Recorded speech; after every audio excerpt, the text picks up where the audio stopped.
Nakita natin sa episode 13 na hinuli ni Captain Ashiro si Kafka at dinala sa Kyoto Defense Force Maritime Base. At dito nga siya hinarap ng Director General ng Defense Force na si Isao Shinomiya, ang pinakamalakas na tao sa kasaysayan ng Defense Force at ang ama ni Kikuru. Sa pagtatapos nga ng episode na ito ay nakapagpatama ng isang malakas na atake si Isao na maaaring dumurog sa core ni Kafka. Simulan na agad natin ang episode 13. Sobrang lakas ng pinakawalang atake ng direktor. Nangangamba si Kikuru sa kalagayan ni Kafka. Pero makikita dito na nag-full transformation na pala ito bilang kaiju. Wika ng direktor na sa wakas nagpakita na din ang kaiju. Pero kapansin-pansin ang itsura nito. Bigla itong sumigaw ng sobrang lakas. Hindi ito si Kafka. Hindi maintindihan ni Kafka ang nangyayari dahil hindi niya makontrol ang kanyang katawan at kumikilos siya na parang isang kaiju. Nababahala siya na kapag nagpatuloy ito ay hindi na niya mapapatunayan na siya ay isang tao. Bigla na lang may lumabas na kaiju sa tabi niya. Wika nito na patayin ang mga kaiju. Makikita ang katawan ni Kafka na sumusugod. Madali itong naiwasan ng direktor. Napansin niya na bumilis ito. Pero para na lang siyang nagwawalang hayop na hindi nag-iisip dahil dito nagawang makapagpatama ng isang malakas na counter-attack ng direktor. Pero sa hindi inaasahang pagkakataon, hindi ito ininda ng Kaiju number 8 at binawian siya nito. Naiintindihan ni Isao Shinomiya na walang pakialam ang Kaiju sa mga atake niya dahil kaya nito mag-regenerate at ginagamit nitong advantage ang abilidad na ito para umatake ng walang pag-aalinlangan.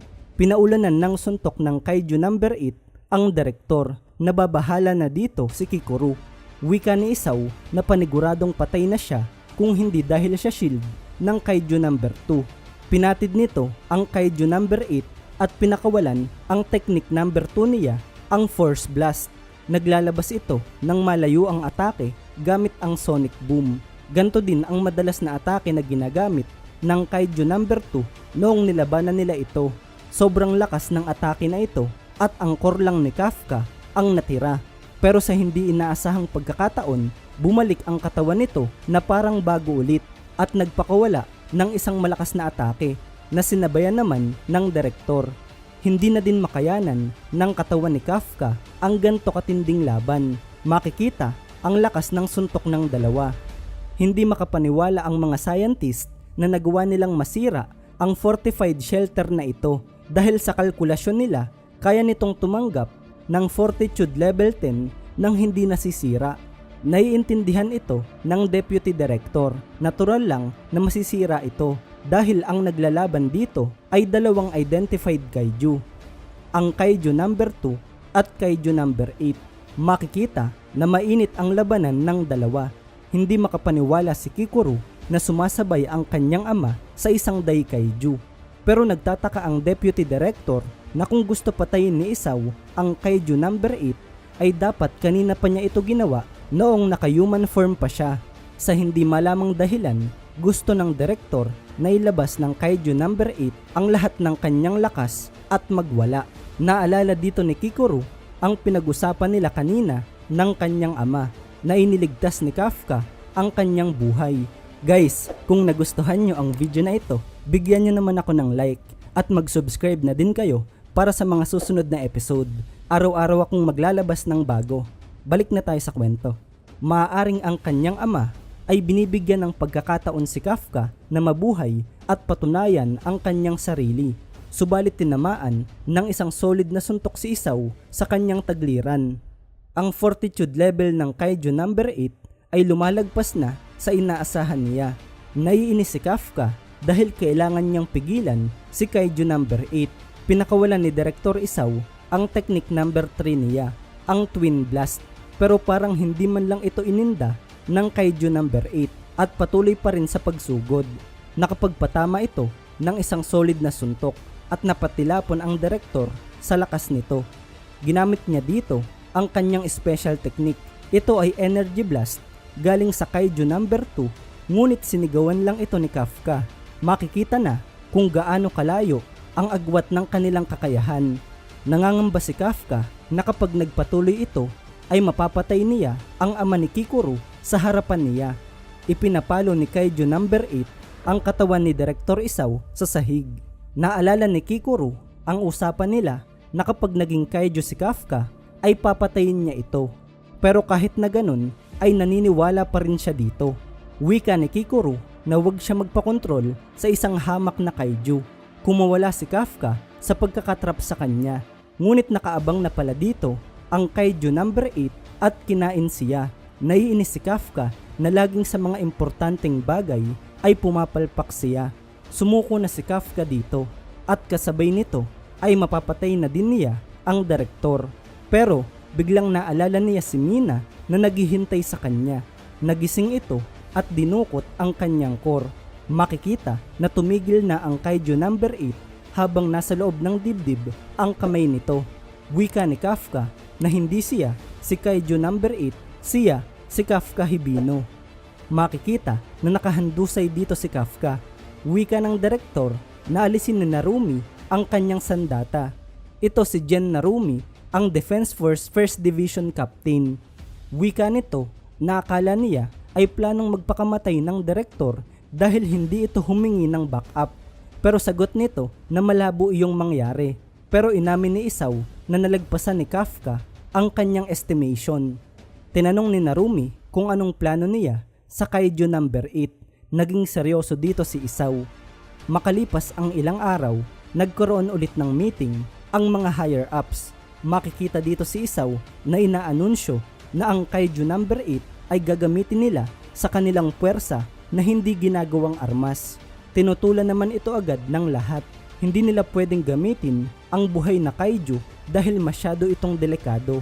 Pero nanindigan ang direktor na makokontrol ito. Dagdag pa ni Direktor Isaw na ilang buwan na siya sa 3rd Division at kahit minsan ay hindi pa gumawa ng gulo. At sa lakas na ipinamalas niya, kung i-convert nila ang katawan nito bilang armas ay hindi rin sila makakasigurado kung may compatible user na makakagamit nito at maaaring matambak lang din ito sa cold storage kasama ang Kaiju number 6. Ngayong madaming lumalabas na Daikaiju, gagamitin nila ang lahat ng pwedeng makatulong. Pero tinanong ng isang higher up na si Nogisaka na kahit kailan ay hindi pa nila ito ginawa, hindi pa subok ang gantong pamamaraan. Sagot naman ni Isaw na hindi na ito mahalaga kapag nahaharap ang nasyon nila sa panganib. Ipinaalala niya ang nangyari 10 taon na ang nakakaraan noong lumabas ang Kaiju number 6. 200 officers at 3 captain ang namatay sa misyon na ito at kasama na doon ang kanyang asawa. Sa kasalukuyan, ang Japan ay may 30 officers lang na kayang lumaban sa mga Daikaiju. Pero kung solo combat, wala pang 10 ang meron sila. Kaya kapag sabay-sabay na lumabas ang mga Daikaiju ay paniguradong babagsak ang kanilang bansa. Kaya kung magagamit nila ang kapangyarihan ng Kaiju number 8 ay magkakaroon sila ng kahit konting tsansa. Pero tutol pa rin ang mga ito sa plano niya. Makikita dito si Kafka na nananaginip. Umiiyak dito si Mina dahil nasawi ang kaibigan nila dahil sa pag-atake ng mga Kaiju. Iniisip niya na walang kapatawaran ang Kaiju na nagpaiyak ng ganto sa kanya. Kaya napagdesisyonan ni Kafka na kapag naging Kaiju siya ng tuluyan, mas gugustuhin na lang niya mamatay bilang isang tao. Nagising na dito si Kafka at nagulat siya na siya ay buhay. At narito din pala si Direktor Isaw. Nagulat si Kafka pero pinakalma siya nito at hindi siya nito sasaktan. Pero nagulat ang direktor nang sinabi ni Kafka na mabuti na lang at walang masamang nangyari sa kanya. Dahil kung hindi ay hindi na niya matitingnan sa mata si Kikuru kung napatay niya ang ama nito. Tinanong ni Kafka na dahil buhay siya, ang ibig sabihin nun ay kinikilala na siya bilang tao at officer. Tinawag siya ng direktor sa kanyang pangalan. Paliwanag nito na siya ay isang Kaiju at lahat ng higher ups ay tutol na hayaan siya mabuhay. Kaya para makasurvive, kailangan ipakita ni Kafka ang kanyang pakinabang. Naiintindihan ni Kafka ang kalagayan niya. Ipinapangako nito na kikilalanin nila siya bilang isang Defense Force officer. Samantala, sa isang city, narito si Kaiju number 9. Kakatapos lang nito mag-molt. Ang mga insekto at hayop na nagmo-molt ay kadalasan lumalaki at mas lumalakas. Wika ni Kaiju number 9 na mas magandang kainin ang mga kaiju kesa mapasa kamay pa ito ng mga tao at gawing armas na ipanglalaban sa kanila. At dito na nga nagtatapos ang episode 13 ng Kaiju number 8. Sana nagustuhan nyo ang video natin at panoorin nyo na din ang episode 14. Nasa channel na natin iyon. Ingat guys!